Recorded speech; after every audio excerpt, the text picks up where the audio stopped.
سلام دوستان، امروز اومدم واسهتون 2 تا پک لبوبو بیارم. اول اینو باز کنیم تا وای من خیلی ذوق دارم. با کجا میگه؟ واو، این بذار ببینم اسمش چیه. این اسمش لاک یعنی خوششانس.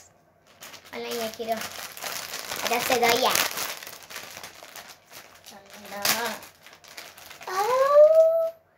این یکی آبیه که اسمشم هوپه. هوپ کی آخه اسمشو هوپ میذاره؟ بازی هوپ. حالا ولش کن، این دوتا رو خیلی دوستشون دارم. خدا نگهدار.